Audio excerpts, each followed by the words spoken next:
lecture. So I say, Rabin Tagore was the, I don't know, maybe the only Indian artist or writer or poet who was given a Nobel Prize for literature after World War One, because Europeans were genuinely frustrated, at least the intellectuals. No?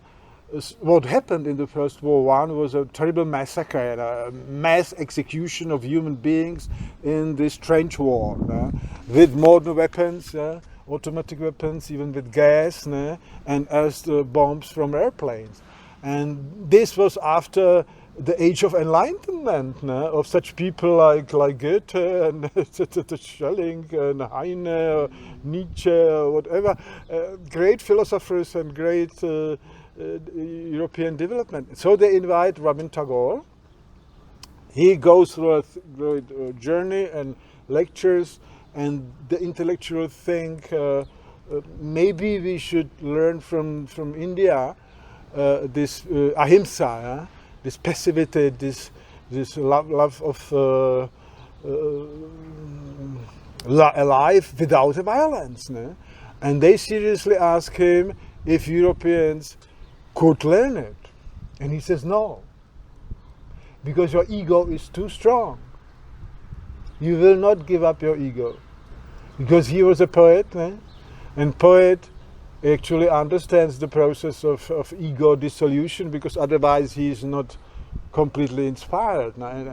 You can write an ideological poetry when you keep your ego, or you are dictated by your superego, that is by the ideology you have to voice, and you write this. And this is European poetry, 99%.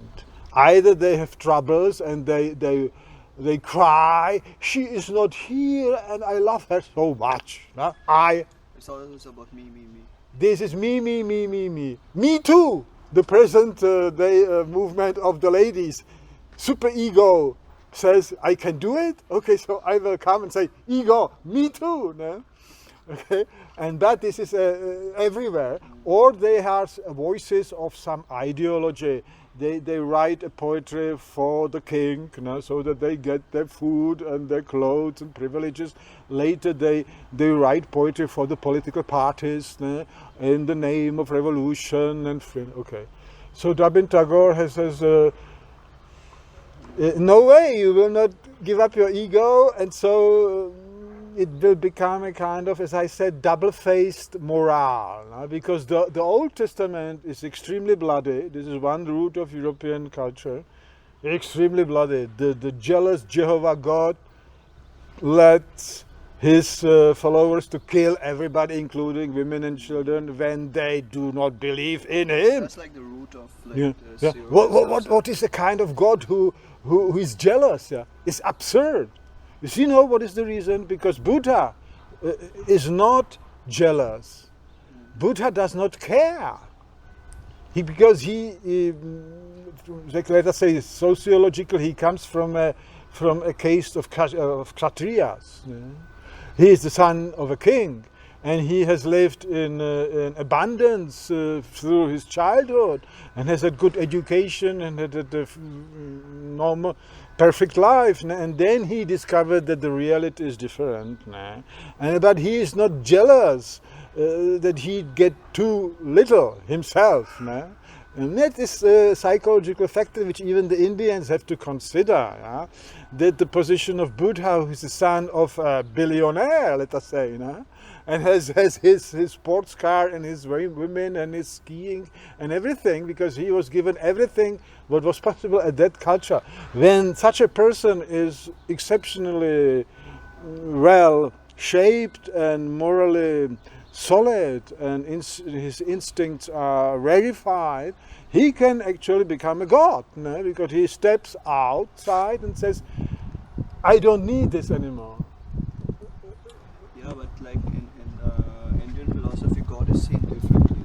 It's not seen like as a it's more like you know this, Yeah, okay. Like God is seen more like they are impersonal forces. Yeah. Like, do you know the Latin term natura naturans? Yeah. So nature is God. Okay, God they are dynamic principles. Yeah, and like the universe is God. Yeah, in the a sense. universe is universing itself continuously, Yeah. dynamically flowing and Exactly. changing, and the Exactly. forces like water, So earth. the universe projecting itself as God, Yeah. and God is not like a. Yeah, not a personal being which stood Exactly, yeah. outside like a creator. Yeah, exactly. Isn't it So correct? there is a difference. There's to a it. difference. You cannot like compare Buddha. You to know, Jesus. so you have immediately the emptiness of ego, sunyata. Okay, everything's in sunyata. Because for me, Yeah. how I was raised is you have as much God in you Yeah. as much as I do. Again, yes, know? because it is not personal. Exactly. Yeah. It cannot be gained by No. hello, I am your Yeah. special friend. Like you cannot convert to Yeah, Buddhism. you It does cannot- not exist. There There is no policy. In yeah, Buddhism this where is they Tao. say like if I throw some holy Yeah. water on you, It's, you're ta- Buddhist. you know? it's also in Taoism. Also there, if it is everything, then you cannot be outside Exactly. of it. Nah? Exactly. If it is everything. So this is the cause that Europeans could not accept that, because from their roots they were taught by the Old Testament that there is a selection. There is a personal God who is jealous and who selects new one nation who will do his bidding, and all others must follow them and bow in front of his statue. With this grace context. This is and New Testament, which naturally comes as a correction, because such a imperialistic religion runs into trouble. Naturally, the people will not follow this; they will protest. So there comes a correction. Jesus comes. He sometimes compared to Buddha. When he says, forget the books, forget the priests.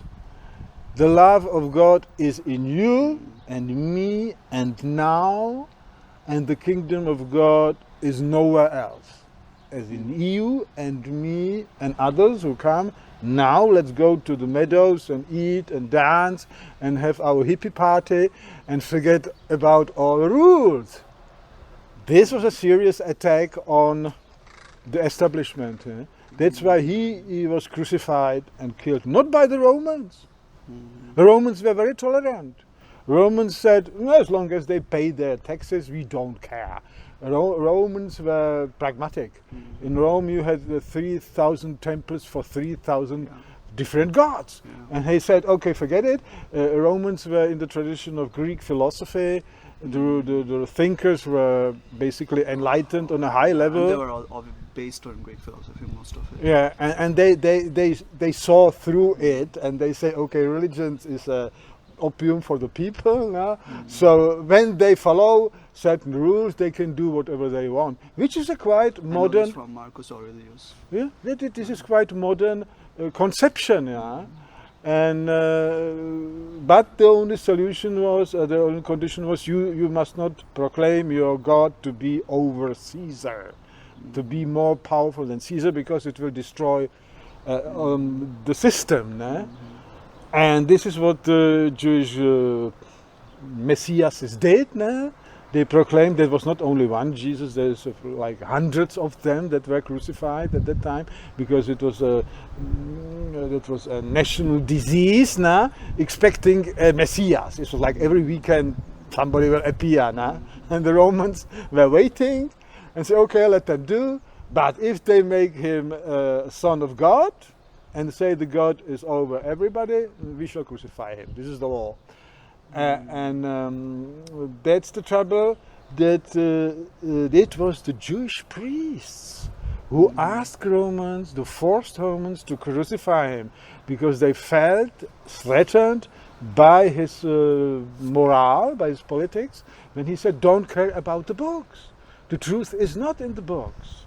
It's in you and me, in immediate dynamic experience of joint love, in the sense it is true. This is like Buddhism, It's true. and so Europeans have never overcome this split of mind. On the one side, we are the selected, we have the best technology, we have the best philosophy, we are egoistic, but we also say on the surface we are not.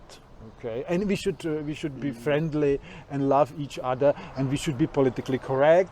In basically I get it. modern So- terms, it reads, and Americans are the descendants of Europeans. In modern terms, it reads, this is a perspective question. When we make something wrong, it's an interpretation of you. You should look at it from a wider perspective. Nah? But if you do something wrong, oh, we are Satan. That is wrong. Okay. This is So- double standard. So we should unite Buddha and Jesus. Nah? It's already united. Okay. Bye bye.